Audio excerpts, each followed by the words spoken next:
بسم الله الرحمن الرحيم الحمد لله رب العالمين الحمد لله الذي خلق السماوات والأرض وجعل الظلمات والنور ثم الذين كفروا بربهم يعدلون نحمده تعالى ونستعينه ونستغفره ونعوذ بالله من شرور أنفسنا ومن سيئات أعمالنا من يهده الله فلا مضل له ومن يضلل فلا هادي له أشهد أن لا إله إلا الله وحده لا شريك له وأشهد أن محمدا عبده ورسوله اللهم صل على محمد وعلى آل محمد كما صليت على إبراهيم وعلى آل إبراهيم إنك حميد مجيد اللهم بارك على محمد وعلى آل محمد كما باركت على إبراهيم وعلى آل إبراهيم في العالمين إنك حميد مجيد وارض اللهم عن الخلفاء الراشدين والصحابة أجمعين ومن تبعهم بإحسان إلى يوم الدين أما بعد والسلام عليكم ورحمة الله وبركاته. Mes sœurs, mes frères, les louanges, les remerciements, les éloges appartiennent tous à Allah, un droit absolu. Nous le louons, nous revenons vers lui repentant. Nous nous demandons protection contre les conséquences de nos péchés et les tendances de l'âme. Celui qui a la guide, nul ne saura l'égarer. Celui qui est privé de sa guidée, nul ne saura lui montrer le droit chemin. J'atteste donc qu'il est le seul digne d'adoration. J'atteste la véracité de l'exemplarité de la prophétie de Mohammed ibn Abdillah, qu'Allah bénisse ce prophète, sa famille, ses compagnons, tous ceux qui les auront suivis dans le droit chemin. On nous fasse l'honneur d'en faire partie. Bienvenue donc dans cette émission, comme l'appelle Karim. Priez pour lui. Et émission dans laquelle donc nous allons ce soir, Inch'Allah, méditer quelque part sur celle qui coupe les envies, comme l'a dit le prophète sallallahu alayhi wa sallam. Il dit multiplier le rappel de celle qui coupe les envies, c'est-à-dire la mort. Kullu nafsin dha'iqatul maut. Voilà où il y a une équité parfaite entre les petits et les grands, entre les hommes et les femmes, entre les races, si on peut parler de race humaine, entre les êtres tout simplement créés. Kullu nafsin dha'iqatul maut. Allah dit dans la sourate Al-Imran 3, verset 185, que toute âme va goûter la mort. Toute âme va goûter la mort. En fait, c'est le passage obligé vers l'au-delà. Nous avons appelé donc cette nouvelle série l'au-delà. Au-delà donc de la vie, au-delà de la mort. Et pour passer dans l'au-delà, il faut passer par la mort. On raconte que dans une mosquée, l'imam a demandé qui est-ce qui veut aller au paradis. Nous avons tous certainement levé les doigts. Qui d'entre nous ne veut pas aller au paradis? Et il a demandé qui veut mourir. Qui veut mourir et personne. Personne n'a levé le doigt. Et bien entendu, pour aller au paradis, il faut bien mourir. Et Allah, dans sa miséricorde, mais je vous assure, c'est une miséricorde. C'est une délivrance de la vie et l'étroitesse de la vie d'ici-bas vers la largesse de la vie de l'au-delà. وَسَارِعُوا إِلَى مَغْفِرَةٍ مِّن رَبِّكُمْ وَجَنَّةٌ عَرْضُهَا السَّمَاوَاتُ وَالْأَرْضُ أُعِدَّتْ لِلْمُتَّقِينَ. Et précipitez-vous et concourez à la miséricorde d'Allah subhanahu wa ta'ala et un paradis plus vaste que les cieux et la terre. Il y a le jour de Badr qui avait quelques dates et qui les mangeait et puis il s'est dit entre moi et le paradis, s'il n'y a que ça, il a jeté les dates. Et il est certainement au paradis. Donc Allah a voulu par miséricorde soulager quand il a accordé de l'âge. Ça va rarement avec la bonne santé. Parfois, on est soulagé par le départ d'un ancien parce qu'il a tellement souffert pour son intérêt, bien entendu. On est souvent attristé, très souvent attristé par la mort d'un proche. Mais comme l'a dit le prophète alayhi salatu salam, celui qui est attristé par la mort d'un proche qui pense au jour où je suis mort. En effet, c'est certainement le jour le plus triste que Médine a connu, comme le dit Anas ibn Malik al-Agré. Si le prophète est mort, c'est que certainement nous allons tous mourir. Et nous savons, je pense qu'il n'y a pas de divergence entre ceux qui se disent croyants et ceux qui prétendent ne pas croire, il n'y a pas de divergence dessus, on va tous mourir. Si les bouddhistes pensent que c'est un cycle, nous pensons, croyants, en tout cas on l'espère, que c'est la fin des souffrances de ce bas monde et que ce sera le début, Inch'Allah, de la félicité après l'épreuve de la tombe dont on parlera, Inch'Allah, la semaine prochaine. Le prophète, alayhi salatu salam, il savait bien entendu qu'il allait mourir. Pourtant, c'est le meilleur des hommes et Allah n'a pas besoin de lui. S'il avait besoin de lui, certainement, il serait resté vivant. Comme Nuh, 950 années et bien plus, jusqu'à la fin des temps. Non. Allah n'a besoin de personne. Allah n'a besoin de rien. Il est le vivant, le seul, qui ne meurt pas. C'est le vivant qui ne meurt pas. Et les djinns et les hommes meurent, comme l'a dit le prophète sallallahu alayhi wa sallam. Ce jour, c'est un jour triste. Celui qui a de la tristesse parce qu'il a perdu, si on peut l'appeler ainsi, mais tout appartient à Allah. Pourquoi on dit j'ai perdu quelqu'un? Ça ne t'appartient pas, ça appartient à Allah. C'est pour cela que Istiraj, Inna lillahi wa inna ilayhi rajiun, c'est apprécié quand on entend le départ de quelqu'un vers l'au-delà. Certes à Allah nous appartenons, certes à Allah nous revenons, ou nous reviendrons. Ce jour donc, c'était un lundi, on dit le 12 ou le 13 de Rabi al-Awwal, même si certains connaissent ce jour, surtout par la naissance qui fait l'objet de divergences. Mais c'était un lundi, 12 ou 13 Rabi al-Awwal, et donc les gens ils ont pleuré. Certains pensaient que le prophète n'allait jamais mourir. Ils n'ont jamais imaginé qu'il pouvait mourir. Dans Omar ibn Khattab, pourtant, qui est l'inspiré de cette communauté. On lui fait dire que celui qui pense, celui qui dit que Mohammed est mort, je lui couperai la tête. Jusqu'à ce que... Il a juste été visiter son Seigneur. Comme Moussa a été invité pendant 40 jours, rencontrer son Seigneur, qui l'a complété à 50 pour lui donner les tables de la loi. Alors Mohammed n'a pas pu mourir. C'est impossible pour Omar et beaucoup d'autres. Ils n'ont jamais imaginé que celui par lequel Allah déversait matin, midi et soir sa miséricorde sur les croyants pouvait le quitter. Qu'est-ce qu'ils vont devenir? Jusqu'au moment où celui qui était absent de Médine, le meilleur d'entre eux, Abu Bakr Siddiq, qu'Allah l'agrée, est arrivé et on lui a dit que le prophète est mort. Il a été l'embrasser, pleurer comme on peut l'imaginer. Ensuite il est sorti, il a dit tais-toi Omar, tais-toi, arrête d'haranguer les foules. Il a dit, c'est qu'on rapporte de lui, celui qui adorait Mohammed, qui sache que Mohammed est mort, celui qui adore Allah, qui sache que c'est le vivant qui ne meurt pas. Et il a récité 2 versets que vous connaissez certainement. وَمَا مُحَمَّدٌ إِلَّا رَسُولٌ قَدْ خَلَتْ مِنْ قَبْلِهِ الرُّسُلُ. Mohammed n'est qu'un messager qui a été précédé par d'autres. S'il mourait ou s'il était tué, est-ce que vous allez revenir sur vos pas? Celui qui revient, Allah se passe de tout. Surat Al-Imran 3, verset 144. Et il a également récité ce verset, ou ces 2 versets, de la Surat Az-Zumar, Surat 39, versets 30 et 31, où Allah dit subhanahu wa ta'ala, Innaka mayitun wa innahum mayitun. Wa innakum yawm al-qiyamati. Le verset 30 et 31, Allah dit, te voilà mort, ya Muhammad, et les voilà également morts, et au jour du jugement dernier, donc Allah tranchera vos différends. 39, Az-Zumar, verset 30 et 31. Omar dit, c'est comme si je n'avais jamais entendu ce verset. Pourtant, bien entendu, il les avait bien entendus, mais il n'a pas pu imaginer, lui comme d'autres. C'est le jour le plus triste, le jour le plus gai, le plus joyeux de Médine, bien sûr, c'est à l'arrivée donc, du prophète Mohammed sallallahu alayhi wa sallam à Yathrib, qui est devenu Madina al-Munawwara, la ville illuminée au travers donc, de ce que Allah subhanahu wa ta'ala a accordé à cette ville de Médine. Donc le prophète alayhi salam est mort, donc nous allons tous mourir, nous le savons. Allah dit, Kullu nafsin dha'iqatul maut. La mort en réalité, c'est la fin de l'épreuve des hommes et c'est également la fin des bonnes œuvres. Certains péchés ne meurent pas, mais des bonnes œuvres. En effet, comme l'a dit le prophète sallallahu alayhi wa sallam, les actes des fils d'Adam, du fils d'Adam plutôt, s'arrêtent, sauf de 3 qu'on a déjà vus.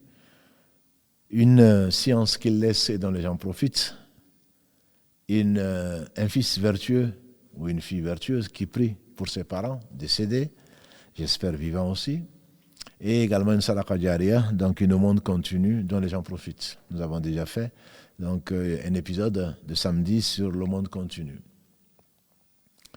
Donc à partir de ce moment-là, il n'y a plus d'actes, les actes sont arrêtés sauf ces 3 catégories. C'est pour cela qu'il faut se précipiter pour faire ces actes parce que Dieu seul sait quand ça va arriver. Ce n'est pas une question d'âge. On a vu des enfants mourir, on a vu des vieillards, entre guillemets, en vie. Ce n'est pas une question d'âge, ce n'est pas une question de sexe. Allah dit dans le dernier verset de la sourate Luqman, sourate 31, verset 34, Allah dit وَمَا تَدْرِي نَفْسٌ مَاذَا تَكْسِبُ غَدًا وَمَا تَدْرِي نَفْسٌ وَمَا تَدْرِي نَفْسٌ فِي أَرْضٍ تَمُوتُ إِنَّ اللَّهَ عَلِيمٌ خَبِيرٌ. Nul ne sait ce qu'il va acquérir demain et aucun ne sait sur quelle terre il va mourir. Allah est très certainement Al-Alim, l'omniscient, Al-Khabir, le bien informé. Allah seul sait. Comme le disait un cheikh, tu mets ton costume et en fait c'est sur une civière qu'on va, tu ne seras pas capable de te déboutonner, c'est d'autres qui vont déboutonner parce que tu es sorti, tu as fait un accident. Allah seul sait quand on sort, si on revient ou pas. Ou des gens qui tombent, ce n'est pas les AVC qui manquent, les gens qui sont même dans leur prière meurent, on les envie. On espère que notre mort sera aussi propre et aussi enviable, mais ce n'est pas forcément parce que quelqu'un est mort dans la prière que c'est la meilleure des morts. La meilleure des morts est certainement celle qu'Allah a réservée à son prophète alayhi salatu salam. Et avant que les prophètes ne meurent, comme le prophète Mohammed sallallahu alayhi wa sallam, il est monté un jour sur le mimbar, on leur annonce. L'ange, Allah n'envoie pas l'ange de la mort, puisque c'est un ange, l'ange de la mort, avant donc de donner le choix aux prophètes, en général, de mourir ou pas. C'est l'occasion où, comme vous le savez, Allah a envoyé l'ange de la mort à Moussa, alayhi salatu salam, pour lui reprendre l'âme. Et Moussa l'a giflé, il a crevé un œil. C'est un hadith qui est authentique, et j'y crois. Il a crevé un œil, l'ange de la mort est remonté voir Dieu. Tu m'as envoyé chez un serviteur qui ne voulait pas mourir. Et Allah lui a dit, dis-lui à ce serviteur, qui est Moïse, mets ta main sur une vache noire, par exemple, ou blanche, et la surface que ta main va couvrir de poils, tu vivras autant d'années que de poils que ta main a pu couvrir. Et l'ange est reparti, bien sûr, il ne désobéisse pas à Dieu. De voir Moïse, il a dit ce qu'Allah a dit, Moïse lui a demandé, et après, l'ange dit après, je vais te reprendre l'âme. Il a dit alors, reprends-la de suite. Parce que vis autant que tu veux, tu vas mourir. Moïse est mort, Mohammed est mort, qu'Allah les bénisse tous, et donc nous allons tous mourir. Nous espérons que c'est le plus tard possible dans l'obéissance à Allah, puisque dans le hadith d'Abu Bakr, qu'Allah l'agrée, le prophète sallallahu alayhi wa sallam a dit, l'homme, le meilleur des hommes, c'est celui qui vit le plus longtemps possible dans l'obéissance à Allah. Et le pire des hommes, c'est celui qui vit longtemps dans les mauvaises œuvres. Donc la mort est un passage redouté, très redouté, parce que la mort a des affres. Le prophète alayhi salatu salam, bien qu'il savait qu'il allait mourir au travers de ce que Allah lui a révélé comme verset et comme inspiration, il a senti que sa mort était proche. Et en particulier, la révélation de la sourate 110, An-Nasr, Idha ja'a nasrullahi wal fath, quand tu vois donc la victoire ou l'ouverture de la Mecque, et que tu vois les gens rentrer par légion dans la religion d'Allah, célèbre l'ange d'Allah et demande-lui pardon, parce qu'il est celui qui accueille le repentir.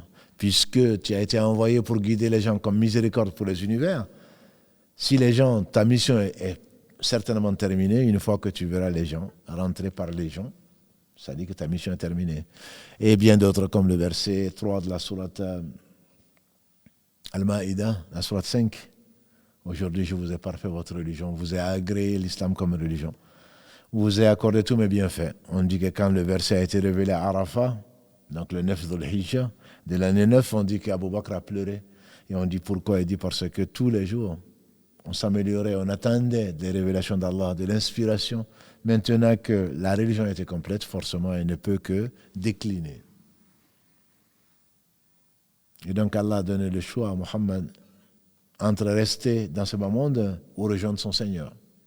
Il est monté donc ça a été précédé par quelques fièvres, ou une fièvre très intense, qui est l'équivalent, comme il le disait, de la fièvre de 2 hommes. Il est monté sur le mimbar, il a dit, Allah a donné le choix à un homme entre le rejoindre et vivre encore. L'homme a choisi de le rejoindre. Les gens n'ont pas été impressionnés, sauf le meilleur d'entre eux, Abu Bakr, qui a pleuré. On dit, mais pourquoi tu pleures? Le prophète, que Dieu le bénisse, il a juste dit que Dieu a donné le choix à un homme. Ça peut être un homme quelconque qui nous raconte un récit. Lui, il savait que cet homme, c'était Mohammed, sallallahu alayhi wa sallam, à qui Allah a donné le choix et qui donc avait choisi de le rejoindre. Ce qui est auprès d'Allah, ce qui est dans l'au-delà. L'au-delà, comme le titre donc de notre émission, l'au-delà est bien meilleur pour toi que la vie présente.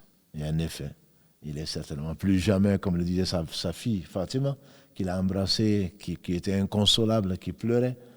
Il dit, mon père, j'annonce la nouvelle de ton décès à Jibril, tu ne souffriras plus jamais. En effet, il ne souffrira plus jamais. Donc la mort est une délivrance. Mais comme le dit Aïcha, radiallahu ta'ala anha, quand le prophète alayhi salatu salam a eu mal, très mal, et ces derniers moments, c'est elle qui lui lisait les 3 dernières sourates, et il lui passait sur son corps, puisqu'il en était devenu incapable.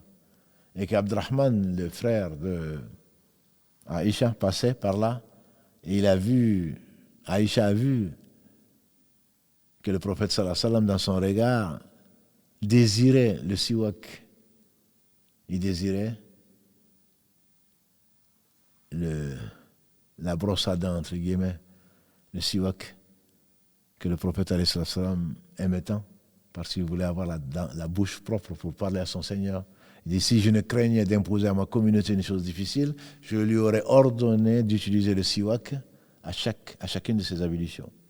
Donc il a désiré ce siwak et ça se voyait dans ses yeux. Et Aïcha a pris donc le siwak de son frère, l'a mâché et a utilisé donc le siwak pour brosser, entre guillemets, les dents du prophète Mohammed sallallahu alayhi wa sallam, son cher époux. Et il disait, levant son doigt vers le ciel, son index, oh que les affres de la mort sont une réalité. Oh que les affres de la mort sont une réalité. Et Aïcha nous disait, depuis que j'ai vu comment le prophète alayhi sallam a souffert, j'ai compris que très certainement la mort est difficile. Elle est dure. Même quand on voit des morts subites, on imagine bien entendu qu'ils n'ont pas souffert. On dit parfois, il est parti tranquillement. Dieu seul sait. Dieu seul sait. Mais on n'y est pas encore. On parle de la mort comme un voyage, le début du voyage vers l'au-delà. Qu'Allah nous facilite. Elle n'est pas facile. La mort n'est pas facile. Le début du voyage n'est pas facile, mais c'est la dernière des souffrances du croyant, du vrai croyant. Quand on sait justement qu'après ça, il n'y a plus de retour, combien de gens ont craint que Allah n'ait rien accepté d'eux. Notre mère Aïcha, elle nous dit que elle a dit au messager d'Allah sallallahu alayhi wa sallam, après avoir récité le verset 60 de la sourate Al-Mu'minun, sourate 23, Alladhina yutuna ma ataw wa qulubuhum wajilat annahum ila rabbihim raji'un. Ce qui dépend, c'est qu'on leur a confié et leur cœur frémit à l'idée de rencontrer leur Seigneur. Elle a dit, ya Rasulallah, sallallahu alayhi wa sallam, messager d'Allah, est-ce que ce sont les gens qui ont volé? Est-ce que ce sont les gens qui ont forniqué? Il a dit, oh la fille du très véridique, il veut dire d'Abu Bakr, qu'Allah l'agrée ainsi que sa fille. Non, il ne s'agit pas de ça. C'est les gens qui ont prié, c'est les gens qui ont jeûné et qui craignent qu'Allah ne l'ait pas accepté. Si tu avais cette garantie, comme Allah a inspiré au prophète sallam en disant, Abu Bakr est au paradis, Omar est au paradis, Othman est au paradis, Ali est au paradis, Talha est au paradis, et il en a cité d'autres, dans le même hadith, 10. Si tu avais cette assurance, et encore, qu'est-ce qui te dit que tu vas mourir musulman? Qu'est-ce qui te dit que tu vas mourir musulman? Le prophète alayhi salam nous a dit, il y a des gens qui se couchent musulmans et qui se réveillent non musulmans. Il y a des gens qui se couchent non musulmans et se réveillent avec la foi. Nul n'est garanti.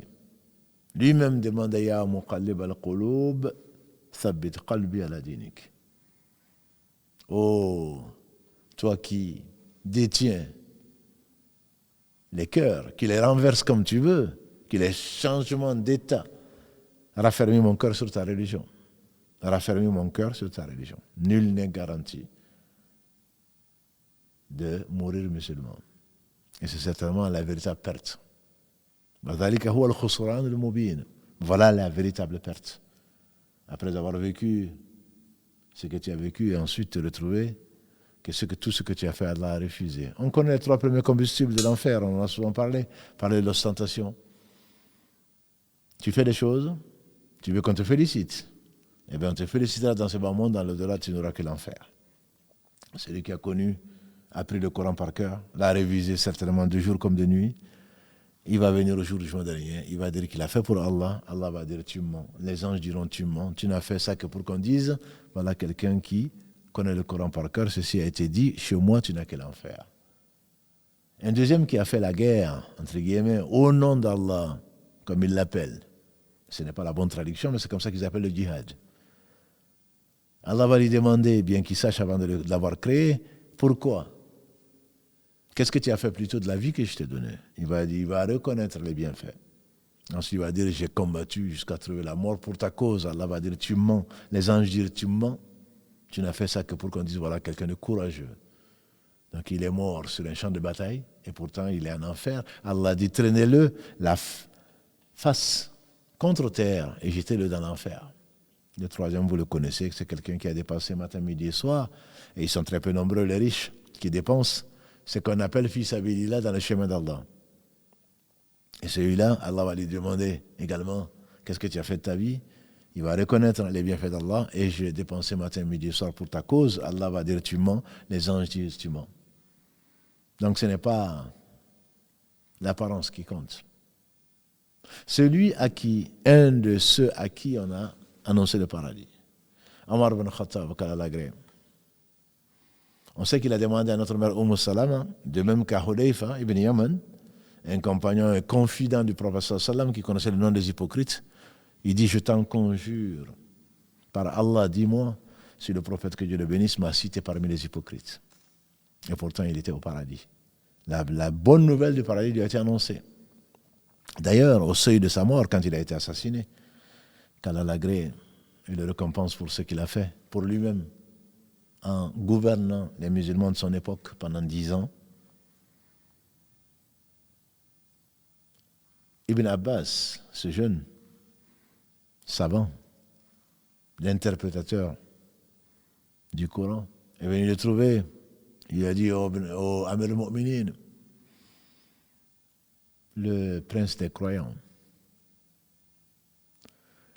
il dit, tu as été en compagnie du prophète sallam et il a été satisfait de toi. Ensuite, tu as accompagné Abu Bakr, qui à sa mort était satisfait de toi. Ensuite, tu as gouverné de la meilleure façon pendant 10 ans les musulmans. Et les musulmans ont été satisfaits de toi. Ça, c'était, il avait été assassiné et donc il attendait la mort, entre guillemets. Qu'est-ce qu'il a dit à ce jeune homme? Ibn Abbas, qu'Allah l'agrée ainsi que son père. Il a dit, pour ce qui est de l'agrément du prophète sallallahu alayhi wa sallam, c'est une faveur d'Allah sur moi. Que Allah m'ait donné l'occasion de l'accompagner et qu'il soit satisfait de moi. Ce qui est d'Abu Bakr, pareil. Ce qui est de mon règne, entre guillemets, c'est pareil. C'est une faveur d'Allah sur moi. Ce n'est pas à moi de dire que j'ai fait ça pour Allah, donc il va me récompenser par le bien. Tout bien vient de lui. On a souvent dit ce verset de la sourate An-Nahl, sourate les abeilles.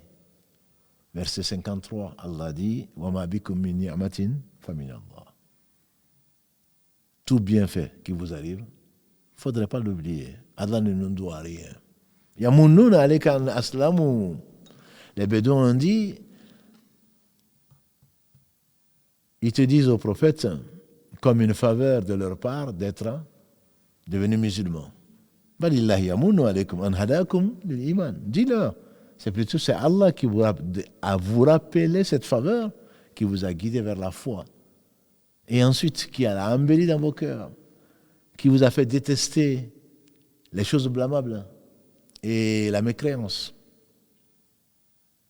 Allah ne nous doit rien. Omar disait, donc, ô pauvre mère de Omar, si Allah ne lui pardonnait pas. Un autre jeune homme, quand il était dans cet état, qu'Allah seul sait, lui a fait des compliments.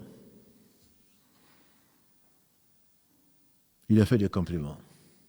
Il a dit, il avait sa tête sur la cuisse de son fils Ibn Omar, Abdallah Ibn Omar, car Allah ainsi que son père. Il a dit à Abdallah, mets ma tête contre terre pour que je goûte la poussière avant de la goûter dans la tombe. Mets ma tête contre terre. Il dit, oh, pauvre mère de Omar, si Allah ne t'a pas pardonné.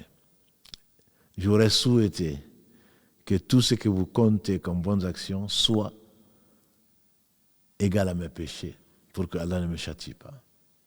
Et on comprend mieux ces hommes pieux qui ne comptaient pas sur leurs actes. Comme nous l'a enseigné le meilleur des hommes, aucun d'entre vous ne rentrera au paradis à cause de leurs actes.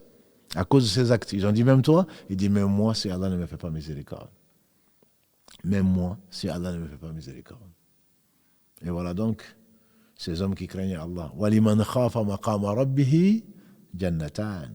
Allah dit dans la sourate Ar-Rahman. Et également, dans la sourate An-Naziyat 79, dans la sourate Ar-Rahman, il dit, celui qui craint la rencontre de son Seigneur, il aura 2 paradis. Et dans la sourate An-Naziyat, وَلِمَنْ خَافَ مَقَامَ رَبِّهِ وَنَهَى النَّفْسَ عَنِ الْهَوَى فَإِنَّ الْجَنَّةَ هِيَ الْمَأْوَى. Celui qui craint la rencontre de ton Seigneur et qui freine son âme, emprisonne son âme, l'éloigne de ses passions, c'est le paradis qui sera son lieu de séjour. Qu'Allah nous compte parmi cela. Mais les conditions, c'est quoi? On a craint la rencontre de son Seigneur, comme Omar. Et on a freiné, on a essayé autant que faire se peut de freiner son âme pour ne pas la laisser aller vers ses passions, suivre ses passions. Je crois, je pense qu'il y a divergence dessus. Oui, mais Allah est miséricordieux, il va me pardonner, etc., etc. Qu'est-ce que tu en sais? Toi qui joues avec, à la frontière des choses douteuses, qu'est-ce que tu en sais? Non, c'est la dernière fois que je vais faire ça. Qu'est-ce que tu en sais? Et si Allah te prenait la vie, il t'envoyait l'ange de la mort. قُلْ يَتَوَفَّاكُمْ مَلَكُ الْمَوْتِ الَّذِي وُكِّلَ بِكُمْ ثُمَّ إِلَىٰ رَبِّكُمْ تُرْجَعُونَ. Dis-leur, ya Muhammad, l'ange de la mort qui a été chargé de vous, dis-leur, il va vous rencontrer, ensuite vous allez revenir vers votre Seigneur. C'est quand? Tu ne sais pas. Surat Sajda, verset 11. Surat 32, verset 11. قُلْ يَتَوَفَّاكُمْ. Dis-leur, ya Muhammad, celui qui est chargé, l'ange, Malak al-Maut. Dans l'islam, on ne confirme pas que l'ange de la mort s'appelle Israël. Nous on dit, dans le Coran comme dans la Sunna, on parle de l'ange de la mort, Malak al-Maut. Il va vous rencontrer, il va vous prendre ce qu'il a été ordonné de prendre. Notre Seigneur donc a mis cet ange qui va descendre. وجاءت سكرة الموت بالحق. Dans la sourate 50, Qaf, Allah dit, dans le verset 19, وجاءت سكرة الموت بالحق. Voilà que l'agonie qui précède la mort est arrivée. Dans la sourate 75, Al-Qiyamah, verset 27 et suivant, Allah dit وَإِذَا بَلَغَتِ التَّرَاقِيَ وَقِيلَ مَنْ رَاقٍ وَظَنَّ أَنَّهُ الْفِرَاقُ وَالْتَفَتِ السَّاقُ بِالسَّاقِ إِلَى رَبِّكَ يَوْمَئِذٍ الْمَسَاقُ. 27 et suivant, Allah dit, et quand la jambe et l'autre jambe, les deux jambes s'entrecroisent et qu'on demande est-ce qu'il y a un raqi, est-ce qu'il y a un médecin pour le soigner, c'est vers son Seigneur que tu vas revenir. Et Allah dit dans la sourate 56, Al-Waqi', 56, l'échéant, dans le verset 81 et suivant, فلولا إذا بلغت الحلقوم وأنتم حينئذ تنظرون ونحن أقرب إليه من حبل منكم ولكن لا تبصرون. Quand l'âme atteint le gosier, qu'est-ce que c'est que l'âme? وَيَسْأَلُونَكَ عَنِ الرُّوحِ. Et il te demande à propos de l'âme. Dit, l'âme procède de ton Seigneur. وَمَا أُوتِيتُمْ مِنَ الْعِلْمِ إِلَّا قَلِيلًا.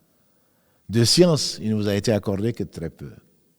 Allah seul sait que c'est que l'âme. Il y a beaucoup de théories, même des livres écrits dessus. Allah seul sait. Mais quand l'âme atteint le gosier, comme l'a dit le prophète sallam, quand tu vois le moribond, c'est que c'est lui qui vient de mourir, quand ses yeux sont ouverts, et juste après sa mort, il est conseillé de refermer ses yeux. Il dit que les yeux suivent le départ de l'âme. Mais Allah seul sait. Allah seul sait que c'est que l'âme. Il te demande. Ça, c'était pour mettre sa prophétie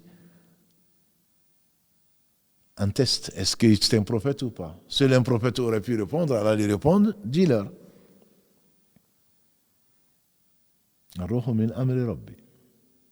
L'âme procède de l'ordre de mon Seigneur.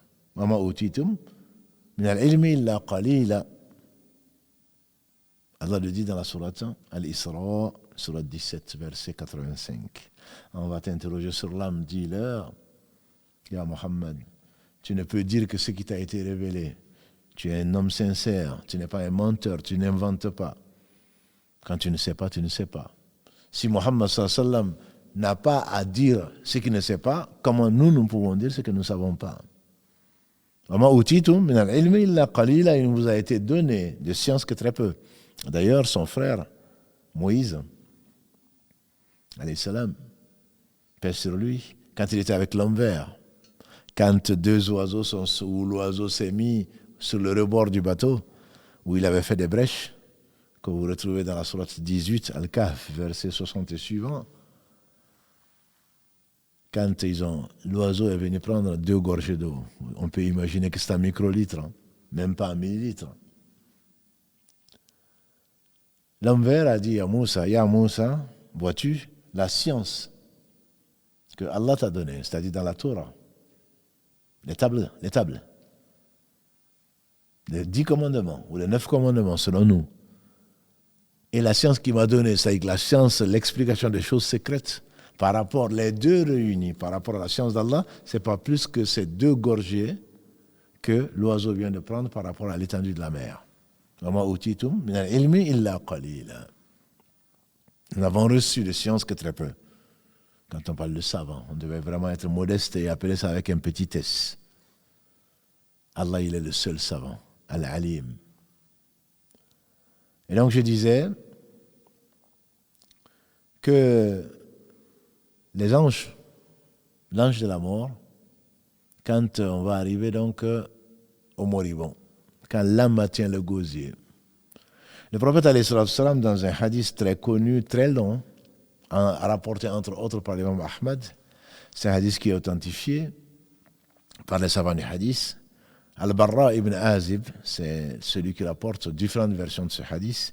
Je ne vais pas vous prendre le début qu'on verra chez Allah la semaine prochaine, mais juste, il a dit que quand le croyant à l'article de la mort, quand l'âme doit partir, voilà que des anges au visage blanc, comme le soleil, descendent sur lui du ciel. Ils sont tellement nombreux qu'on les voit à perte de vue. Ils s'assoient sans l'effrayer, bien entendu.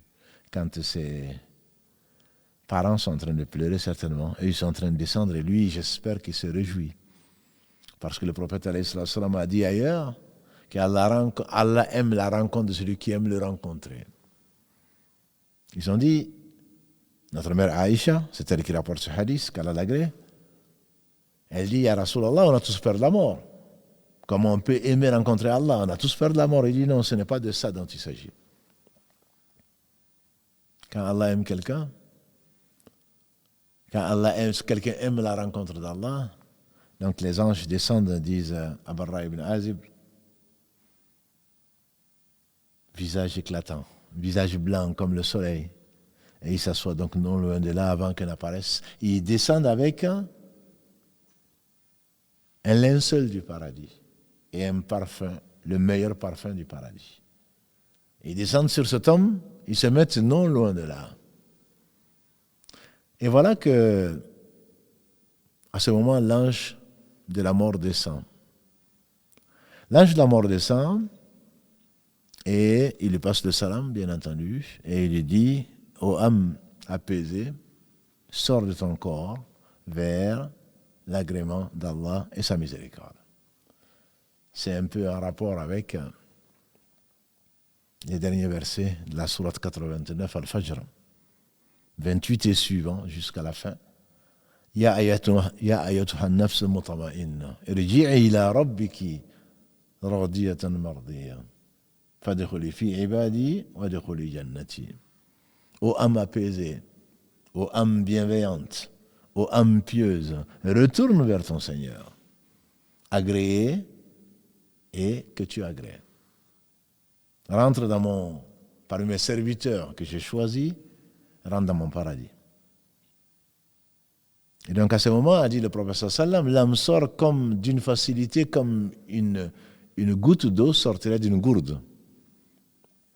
Et à peine sortie, les anges le prennent, s'arrachent,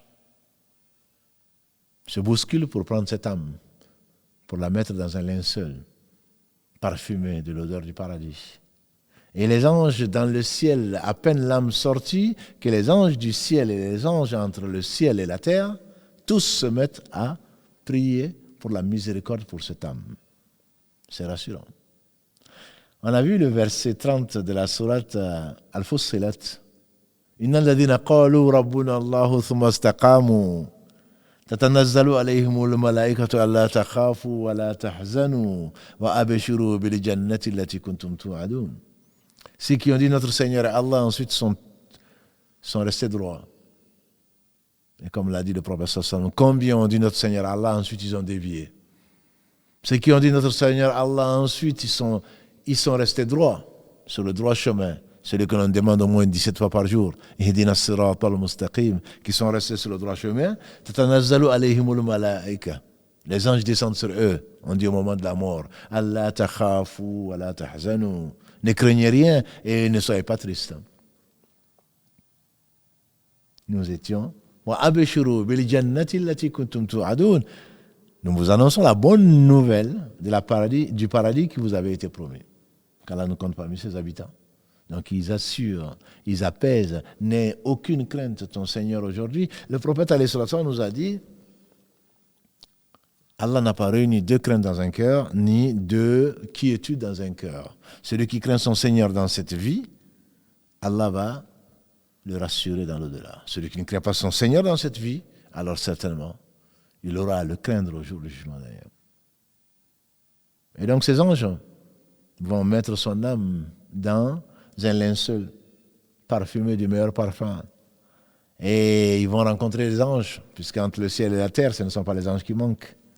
Les anges du ciel, les anges entre le ciel et la terre, tous prient pour cette âme bienveillante. Et les anges chargés des portes du paradis, des 8 portes du paradis, souhaitent et demandent tous que l'âme de ce vertueux, cette vertueuse, rentre par leurs portes dont ils sont les gardiens. Et voilà donc quand ils rencontrent d'autres anges avec le linceul dans lequel il y a l'âme de cet homme ou cette femme vertueuse, ils sont étonnés, les anges. Mais c'est quelle âme? Et les anges qui le portent, ou qui la portent, cette âme, vont dire, c'est l'âme d'un tel, en l'appelant par ses plus beaux noms. Ils vont monter jusqu'au premier ciel, ils vont demander la permission de rentrer, puisque le premier ciel, comme l'a dit le prophète sallam, comme le deuxième, comme le troisième, jusqu'au 7e, on des portes, on ne peut pas y rentrer comme ça. Quand on voit les avions supersoniques, c'est pas le premier ciel. Allah dit subhanahu wa ta'ala, inna zayyana sama'a ad-dunya bi masabih. Nous avons embelli certes le ciel de ce bas monde, le plus bas de ce bas monde, par des étoiles. C'est-à-dire que tout ce que nous voyons, notre galaxie, c'est le premier ciel. La terre comparée, le premier ciel comparé à la terre, comme l'a dit le prophète alayhi salatu wassalam, c'est comme un cerceau que l'on jette dans un désert. On veut bien le comprendre, qu'il est minuscule, qu'il est epsilon. Le premier ciel par rapport au second, c'est pareil. Un cerceau que tu jettes dans un désert jusqu'au 7e. Et donc quand ils arrivent au premier, ils vont dire c'est quelle âme, c'est quelle bonne nouvelle ça. On va lui ouvrir la porte. Du premier ciel, il remonte, les anges remontent avec la bénédiction d'Allah jusqu'au deuxième, troisième, jusqu'au 7e. Et quand le corps va être enseveli, à ce moment, l'âme redescend. Puisqu'Allah va dire descendez cette âme, parce que cet homme ou cette femme a été créé de terre et va revenir à la terre. Et c'est de la terre dont nous allons le ressusciter ou la ressusciter. Comme il fait allusion, le verset 55 de la sourate Taha, sourate 20, Taha. Vérifiez-le, verset 55. Et Allah dit, avant que l'âme ne descende, inscrivez le livre de mon serviteur dans Al-Illiyin, c'est-à-dire avec les rapprochés d'Allah. Allah dit dans la sourate Mutaffifin, sourate 83, Allah dit Kalla inna kitab al-abrar la fi illiyin. Les bienheureux, leurs livres seront dans les illiyin. Illiyin, c'est le degré le plus élevé. Inna kitab al-abrar la fi illiyin. Wa ma adraka ma illiyun kitabu makhtoum yashhaduhu al-muqarrabun. C'est un livre qui est scellé et dont les rapprochés témoignent. Et donc ensuite, l'âme va rejoindre le corps quand la personne sera enterrée, mais ce n'est pas l'objet de notre causerie de ce soir. Quand c'est une âme orgueilleuse qui a prétendu ne pas connaître Dieu, qui a menti sur Dieu, ou qui a prétendu sur Dieu autre chose, l'ange de la mort, les anges descendent au visage noir du ciel au moment où il agonise. Et ensuite, l'ange de la mort vient et il lui dit, ô âme exécrable, sors de ton corps, Allah t'a maudit. Et il arrache l'âme. L'âme, bien entendu, sachant ce qu'il attend, se met à se dissiper, à fuir dans les différentes parties du corps. Mais bien entendu que l'ange de la mort va rattraper cette âme. Et il va la retirer, comme l'a dit le prophète sallam, comme une aiguille dans un habit en laine mouillé. C'est-à-dire qu'il va arracher déjà, sortir d'une aiguille, c'est déjà pas facile, mais dans une laine en plus qui est mouillée. On va l'arracher. Sors de ce corps, Allah t'a maudit. Et les anges qui ne désobéissent pas à Dieu, qui ont accompagné l'ange de la mort, récupèrent cette âme, les mettent dans un habit de feu, dans un linceul de feu. On dit une bure, comme les Arabes le connaissaient, en laine, mais de feu. Et avec un parfum, si on peut l'appeler parfum, qui rappelle la décomposition des corps. Nauséabond.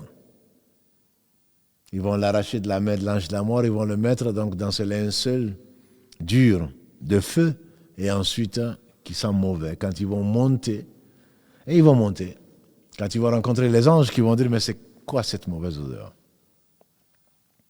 Ils vont dire, c'est l'odeur d'un tel, qui se prenait pour ce qu'il n'était pas. Et quand ils vont arriver au ciel, le plus bas, et avant d'y arriver, tous les anges qui sont sur leur route, bien entendu, maudissent cette âme. Et quand ils vont monter les anges, ils demandent la permission que cette âme monte, parce qu'ils obéissent à Allah, aucune porte ne leur sera ouverte.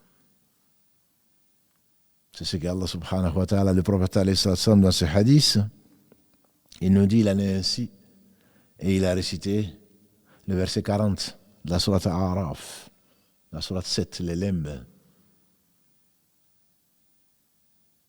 Puis leur âme, le ciel ne leur sera pas ouvert, et ils n'entreront pas au paradis tant que le chameau ne passera pas par le trou d'une aiguille, c'est-à-dire jamais.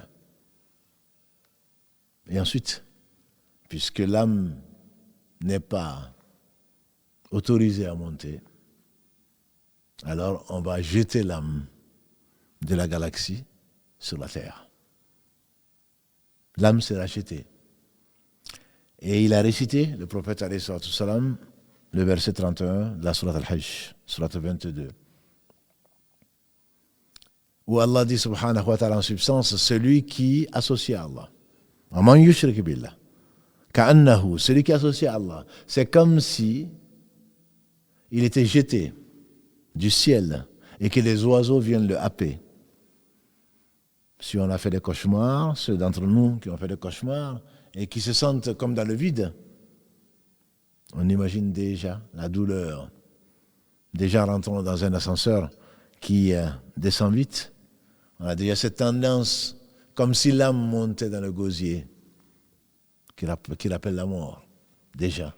Que dire alors quand on peut imaginer qu'une âme qui est jetée du ciel, Allah seul sait quelle impression ça peut donner avant de tomber, revenir dans le corps une fois enterré. Mais ça, c'est une autre histoire. Inch'Allah, que Allah subhanahu wa ta'ala nous permettra, s'il le veut bien, si c'est notre intérêt, mardi prochain, on va parler donc de cet aspect dans la tombe. L'âme va rejoindre alors le corps, parce qu'Allah dira, c'est au corps, c'est dans le corps qu'il doit y être, puisque c'est de la terre que l'homme a été créé. L'homme reviendra dans la terre et il sera ressuscité à partir de là. Allusion encore au verset 55 de la sourate Taha, de la sourate 20. Telle est l'agonie. L'agonie donc de l'homme et de la femme qui doivent nécessairement rejoindre leur Seigneur subhanahu wa ta'ala.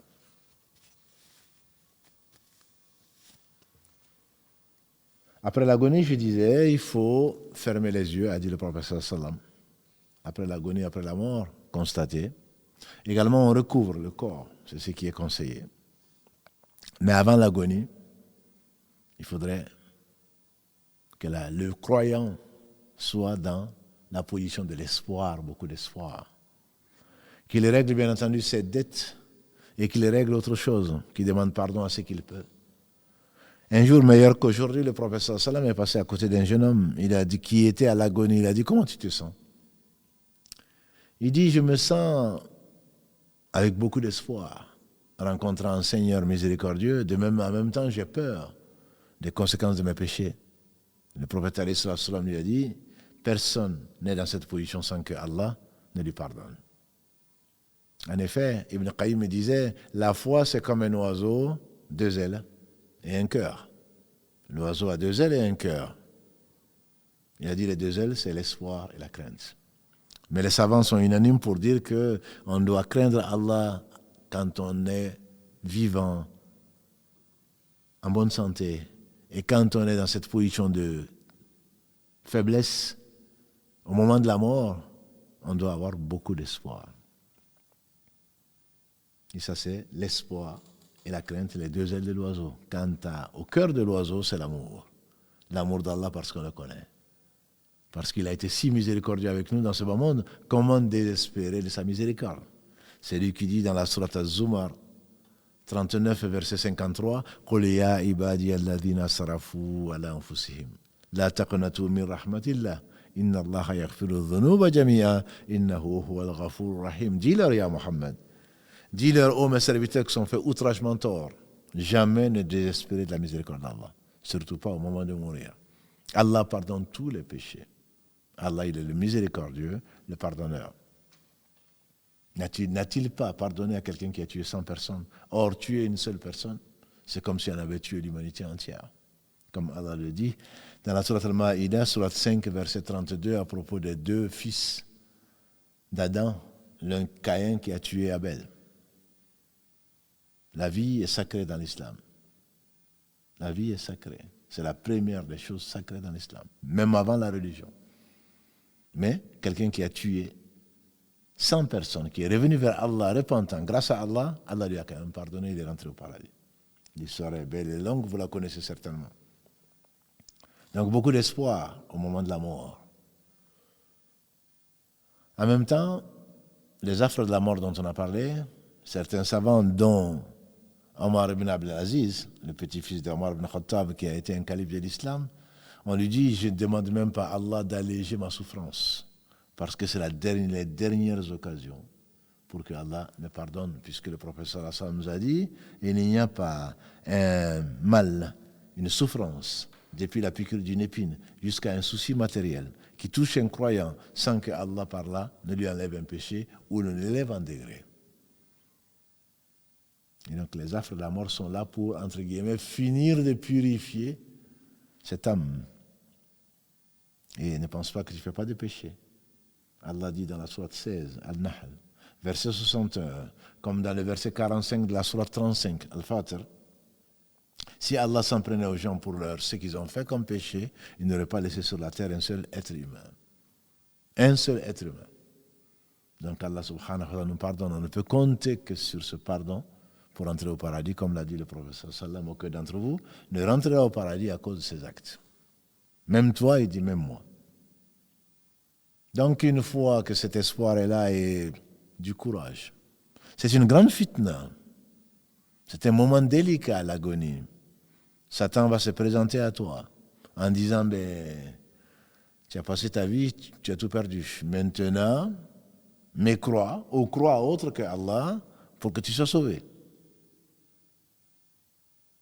Et Allah a inspiré son prophète sallam parmi les 4 choses contre lesquelles nous demandons protection auprès d'Allah après chaque prière. Il dit, ne négligez pas, après chaque prière, à la fin de chaque prière plutôt, de demander la protection d'Allah contre 4 choses. Allahumma inna a'udhu bika min adhab jahannam wa min adhab al-qabr wa min fitnat al-mahya wal-mamat wa min sharri fitnat al-masih ad-dajjal. 4 choses. Oh Allah, je demande protection contre l'enfer, protection contre l'épreuve, contre le châtiment de la tombe, protection contre les tentations de la vie et de la mort, parce que la mort a des tentations. Il n'y a qu'Allah subhanahu wa ta'ala qui permet aux croyants de rester croyants au moment où il va le rencontrer. Allah dit dans la sourate Ibrahim, sourate 14, verset 27, si ma mémoire est bonne, Allah dit يُثَبِّتُ اللَّهُ الَّذِينَ آمَنُوا بِالْقَوْلِ الثَّابِتِ في الحياة الدنيا وفي الآخرة. Allah a raffermi le croyant par la parole ferme. On dit la ilaha illallah. Dans ce bas monde et dans l'autre, dans l'au-delà. On dit l'au-delà, c'est la tombe. Mais l'au-delà, c'est également, nous avons dit, c'est la porte, la mort, c'est la porte de l'au-delà. Il se peut que le verset concerne aussi donc cette partie. Une fois donc que l'ange de la mort a fait son travail, on va recouvrir ce corps, on va chercher, on va annoncer la nouvelle, bien entendu, sans pas coup de tambour. On va pleurer, nécessairement. Il est arrivé au prophète sallallahu alayhi wa sallam de pleurer, c'est parce qu'il est interdit, c'est naturel. Le prophète alayhi wa sallam, quand Umama, la fille de Zaynab, la première fille du prophète sallallahu alayhi wa sallam, donc sa petite fille Umama, quand elle est décédée, le prophète sallallahu alayhi wa sallam a pleuré. On a vu des larmes, ils ont dit, mais tu pleures toi aussi? Il a dit, ça c'est une miséricorde d'Allah. Allah ne fera pas miséricorde à ceux qui n'ont pas de miséricorde envers ses créatures. Allah fera miséricorde à ses serviteurs qui font miséricorde. Et donc les larmes sont naturelles. Qui peut empêcher quelqu'un de pleurer est mort, mais il ne faut jamais se lamenter. Jamais se lamenter. Parce que le mort est châtié, comme l'a dit le prophète sallallahu alayhi wa sallam, dans un hadith rapporté par notre imam muslim, qu'Allah lui fasse miséricorde, à cause des pleurs des gens. Les savants, ils ont expliqué, à cause des lamentations, se tirer les cheveux, qu'est-ce que j'ai fait à Allah, qu'est-ce que je vais devenir. Bien entendu, ce sont des choses qui ne doivent pas se dire, ça vient de Satan. On pleure avec respect, avec pudeur, parce que c'est naturel. On vient de, comme j'ai dit, on ne dit pas perdre. La mort vient de s'emparer, Allah a fait ce qu'il a promis, et chaque âme goûte la mort. Et on ne sait surtout pas si ce serait une âme qui sera au paradis ou une âme qui sera châtiée pour ce qu'elle a fait. Nous méritons tous le châtiment n'eût été la miséricorde d'Allah subhanahu wa ta'ala sur nous. Et donc ensuite, on va procéder au lavage du corps, je ne vais pas rentrer dans le détail, à la prière sur le mort qui fait partie donc des fara'id à kifaï. C'est un fard kifaï, c'est-à-dire c'est une obligation collective. Si certains le font, d'autres donc ne seront pas dans le péché. Mais si personne ne le fait, toute la communauté est dans le péché. On va prier donc sur cet homme, sur cette femme. Après l'avoir lavé, le ghusl, je ne vais pas rentrer dans les détails, on aurait probablement besoin de faire des démonstrations. Mais alhamdoulilah, il y a des gens spécialisés. Il faudrait choisir les meilleurs. Les hommes, le prophète alayhi salatu wassalam nous a dit que personne ne lave vos morts sinon des gens de confiance, des gens pieux, qui ne vont pas raconter ce qu'ils ont vu. Parce qu'il y a des morts au sourire. On a l'impression qu'ils sont encore vivants. Il y a des morts qui sont tristes. Carrément qui deviennent complètement noirs, nous ont dit les gens qui lavent. Et ce lavage, c'est leur droit. Et même si on ne le retrouve pas complètement, imaginons un corps décomposé qu'on ne peut pas toucher, on fait quand même le tayammum. La lustration pulvérale. Même ceux qui sont morts de Covid, dans un sac, on les met dans un sac, il ne fallait pas les toucher. On passe juste les mains sur le sac. Donc c'est comme si on n'avait pas d'eau. Et même les morts, ceux qui sont morts dont on n'a pas le corps, comme c'est arrivé à Najashi, l'empereur d'Éthiopie, chez qui Ja'afar et d'autres ont fui avec Othman ibn Affan en année 5 de l'Hégire, quand ils ont été persécutés. Le prophète alayhi salatu wassalam leur a dit, allez-y, en Abyssinie, il y a un roi sous le règne duquel il n'y a pas d'injustice, pour se réfugier en attendant que Allah ouvre d'autres portes. Et finalement, au travers de leur comportement, grâce à Allah, l'empereur lui-même est devenu musulman, An-Najashi. Quand il est mort, et le prophète alayhi salatu wassalam était à Médine, l'ange Gabriel est venu le voir en disant, lève-toi, prie sur ton frère, An-Najashi. Ton frère, parce que c'est ton frère de religion. Et il s'est levé, il a appelé les compagnons, ils ont prié ce qu'on appelle Salat al-Janaza lil-Ghaib. Salat al-Janaza lil-Ghaib. La prière mortuaire pour celui qui est le défunt qui est absent, al-Ghaib. C'est également vrai pour celui dont on ne retrouve pas le corps, soit qui a été mangé par des fauves, soit qui est mort noyé, on n'a pas retrouvé le corps, etc., etc. On fait quand même la prière. Et on fait au moins 3 rangs. 40 personnes unitaristes qui croient en Allah sans rien lui associer, s'il prie sur quelqu'un, Allah subhanahu wa ta'ala lui pardonne, a dit le prophète sallam. 3 rangs. Donc ce sont des aspects que je ne vais pas développer ce soir parce qu'on n'a pas le temps. Simplement après également, après l'enterrement, mais ça on verra incha'Allah, il y a des choses à faire. Et notamment, ce n'est pas une fête. La fête des morts, ça n'existait pas dans l'islam. C'est plutôt triste. Et il n'y a pas à recevoir les gens comme les gens le font, malheureusement. C'est devenu presque une fête. Quand quelqu'un meurt, les parents ont un double souci. Ils oublient même le mort. Comment on va faire pour nourrir tous ces gens qui viennent boire du café, fumer, causer, médire et je ne sais quoi l'autre. Le prophète sallam a dit, il n'y a pas de fête, il n'y a pas à appeler les gens dans une salle de fête ou venir chez les gens, voyager comme en Afrique ou ailleurs, faire des kilomètres et des kilomètres pour venir s'installer dans des familles déjà touchées par la douleur. Non. On présente certes les condoléances, soit au cimetière, soit en dehors du cimetière, à la maison. 3 jours sont réservés à ça. Il y a le deuil de 3 jours. Sauf pour la veuve, qui a un deuil de 4 mois et 10 jours. Mais ce n'est pas une fête. Ce n'est pas non plus le lieu pour aller appeler les gens et les payer ou pas payer pour lire le Coran. Le Coran est fait pour les man kana hayya, les tunzira man kana hayya, dit Allah dans la sourate 36, Yassine, afin que tu avertisses celui qui est vivant. Le mort, comment tu vas l'avertir? Les gens pensent bien entendu qu'en lisant le Coran, ça va aider, ça va alléger. D'où on tire ces notions? D'où on le prend?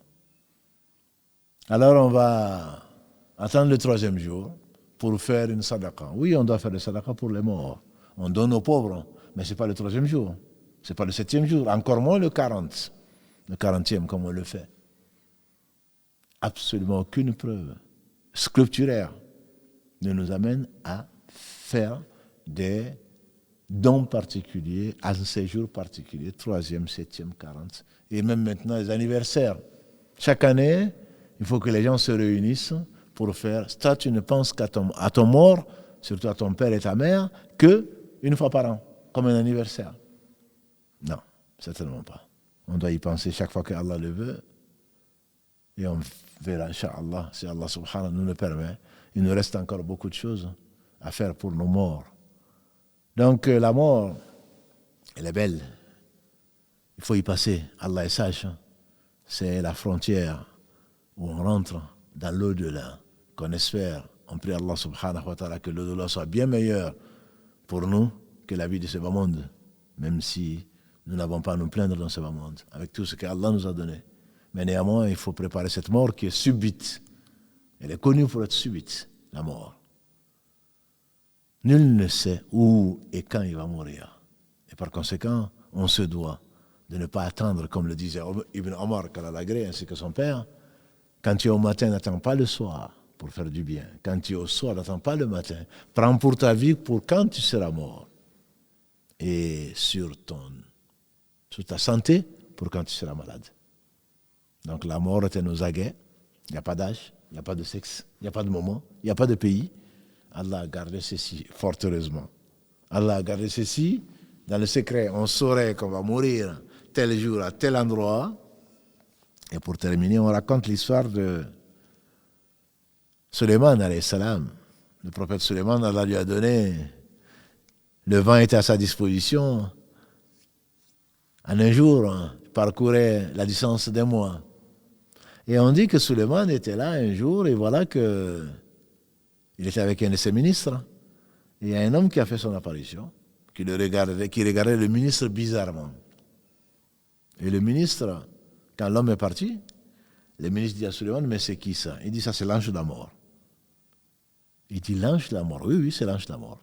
Il dit, alors, emporte-moi ou aide-moi à fuir jusqu'aux confins de la terre.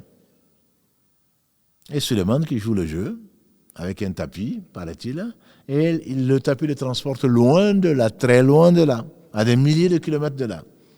Et dès qu'il descend, croyant être sauvé, il retombe sur cet homme qui est l'ange de la mort, qui dit, mais justement, c'est ce qui m'étonnait. Je devais prendre ton âme dans quelques minutes, et finalement, je te trouvais là où je ne devais pas te trouver. Ce n'était pas là où je devais prendre ton âme. Et donc, il est venu mourir là où il devait mourir. Ça, c'est le destin. Allah est sage, il est miséricordieux.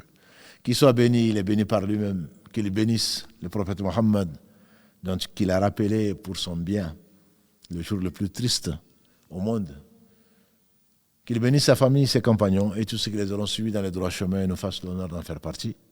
Donc, notre prochain rendez-vous, Inch'Allah, ce sera un autre sujet. Ce sera la famille en islam. Et notre prochain rendez-vous, ce sera sur la tombe mardi, Inch'Allah. On va parler de la tombe, de l'épreuve de la tombe et ce qui attend chacun d'entre nous, si Allah veut, qu'on soit, après la mort, enseveli et être dans une tombe.